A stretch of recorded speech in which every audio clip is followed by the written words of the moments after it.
A ciência do eletromagnetismo lida basicamente com um conjunto de 5 fenômenos. As leis do eletromagnetismo, por outro lado, são as leis que regem esses fenômenos. E essas leis são escritas em termos de campos, o campo elétrico e o campo magnético. Vamos fazer uma breve recapitulação dos 5 fenômenos. O primeiro fenômeno é este: cargas elétricas em repouso produzem campos, mas esses campos aqui são campos elétricos, uma vez que elas estão em repouso. A gente observa também, esse é um fenômeno, no sentido de que por que existem cargas elétricas e não existem cargas magnéticas. O segundo seria esse, né? De que não existem monopolos magnéticos. É curioso que esses 2 fenômenos aqui, eles são descritos por meio de 2 leis. Uma delas é a lei de Gauss, que especifica que o divergente do campo elétrico é igual a ρ sobre ε0.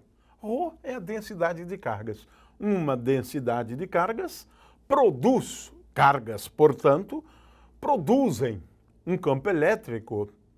Mas a lei diz o seguinte: eu não digo qual é o campo elétrico, mas eu digo qual é a taxa de variação do campo elétrico. E como a taxa de variação do campo elétrico se relaciona com a densidade. Esse fato, ele é descrito por uma lei, que é divergente de B igual a 0. É uma das equações de Maxwell. Essa aqui é a primeira equação de Maxwell. Essa aqui é a outra equação de Maxwell.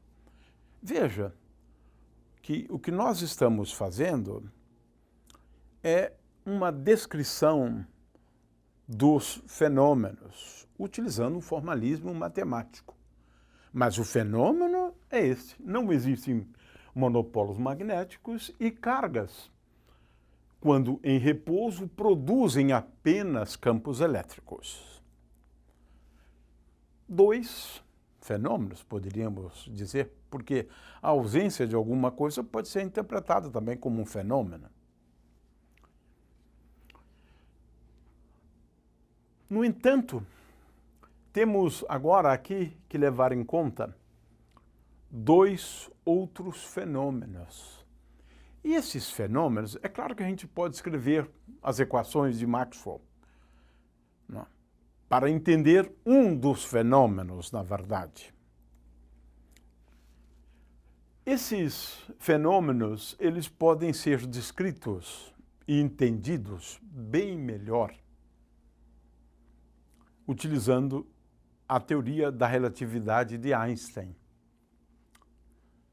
De acordo com a teoria da relatividade de Einstein, se num referencial eu tenho um campo elétrico, e apenas um campo elétrico, então num outro referencial que está em movimento em relação a este, há de surgir um campo magnético, onde o campo magnético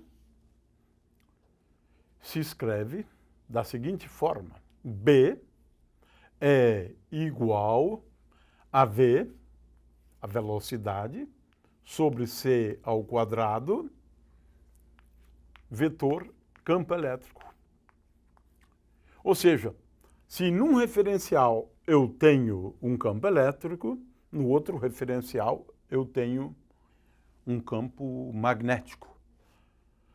Dito de outra forma, cargas elétricas em movimento geram uma percepção no referencial que vê as cargas em movimento de um campo magnético. Ora, isto aqui, depois, a gente acabou escrevendo ou deduzindo uma lei que rege este fenômeno, conhecida como lei de Biot-Savart e depois lei de Ampère, de forma que a maneira mais sofisticada de escrever uma lei levando em conta este fenômeno é a lei de Ampère, né, que pode ser escrita, como a gente já fez isso até agora, rotacional de B é igual a μ0 vezes J. Muito bem. De forma que, em última análise, essa lei estipula que cargas em movimento geram um campo magnético. É um fenômeno. É um fenômeno. E que a gente consegue entender à luz da teoria da relatividade. Eu evoquei a teoria da relatividade para explicar este fenômeno. No entanto, é possível, já discutimos isso, quando abordamos o fenômeno da indução. É possível que aconteça uma coisa que seria o reverso da moeda em relação a esse fenômeno aqui, que é o seguinte: se eu tenho num determinado referencial um campo B, e tenho só um campo B num determinado referencial, então, num referencial que está em movimento relativo a este aí, com velocidade v, nesse referencial há de surgir um campo elétrico. Olha só que coisa curiosa, é o reverso, dessa situação, ou o inverso dessa situação, onde E agora é igual a V vetor B. V vetor B. Vamos fazer hoje aplicações desses dois fenômenos aqui. Vamos nos concentrar hoje em entender uma série de aplicações ou de consequências, né, para esses dois fenômenos aqui. A dúvida é o seguinte: peraí, mas se esse aqui é um fenômeno, como é que a gente leva em conta este fenômeno? Porque onde é que está a equação básica para descrever este fenômeno? Aí que está o ponto. Este é um fenômeno que, a rigor, não está contemplado nas equações de Maxwell. Essa é uma coisa bem interessante, sutil do eletromagnetismo. Qual é a consequência disso? Como é que se escreve esta lei aqui? Vamos lá. É a famosa força de Lorentz. Ou seja, força agindo sobre uma partícula, aí depende do referencial adotado. No referencial da partícula, não existe a força magnética, mas ela experimenta a ação de um campo, o campo elétrico, e o campo elétrico é igual a V vezes B. Portanto, aqui eu tenho Q vezes o campo elétrico. Essa é a descrição do ponto de vista do referencial da partícula. Porque no referencial da partícula, esse tipo de força que eu vou escrever agora não existe, já que esta partícula está em repouso do ponto de vista do referencial dela, é claro. Naquele referencial, V igual a zero.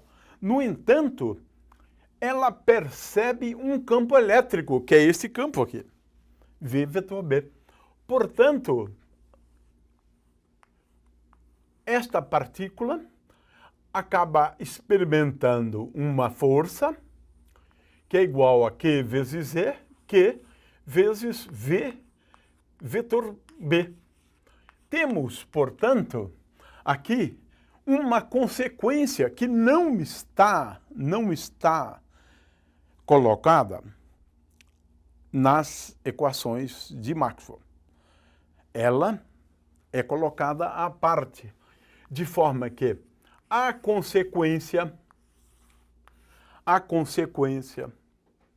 deste fato que tem a ver, ou que você pode analisar do ponto de vista da teoria da relatividade como sendo um efeito relativístico, olhando aqui para a partícula no referencial dela, experimenta um campo elétrico. No referencial que vê a partícula em movimento, esse mesmo termo é válido, porque agora nós estamos falando da velocidade da partícula em relação a este referencial. E esta força, então, é conhecida como força de Lorentz. Na verdade, é um termo da força de Lorentz. Então, a consequência para esse fato não está expresso nas leis. É claro que as leis são compatíveis com isso, de acordo com a teoria da relatividade, mas está aqui. Uma partícula em movimento, experimentação de uma força quando eu tenho um campo magnético. Finalmente, nós temos dois fenômenos curiosos. Vamos estudá-los, já estudamos um deles. Quando um campo magnético varia com o tempo, ele dá origem a um campo elétrico. E quando um campo elétrico varia com o tempo, ele dá origem a um campo magnético. Esses são os fenômenos básicos. Nós vamos posteriormente escrever estas equações, mas uma delas eu já escrevi. Quando um campo magnético varia com o tempo, ele dá lugar a um campo elétrico. Esse é o fenômeno da indução. É claro que vamos ver depois que um campo elétrico variando com o tempo também dá lugar, né, a um campo magnético. Nesse caso, se nós não temos correntes, nós escrevemos rotacional de B é igual a 1 sobre C ao quadrado vezes dE dt. dE dt.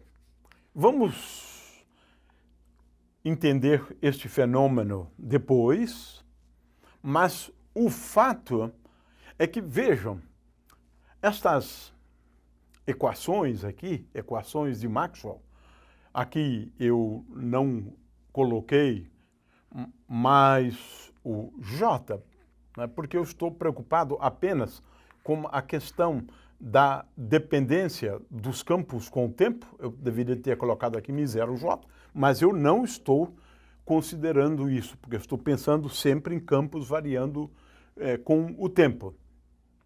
O fato é que esses dois fenômenos aqui são descritos por estas duas leis.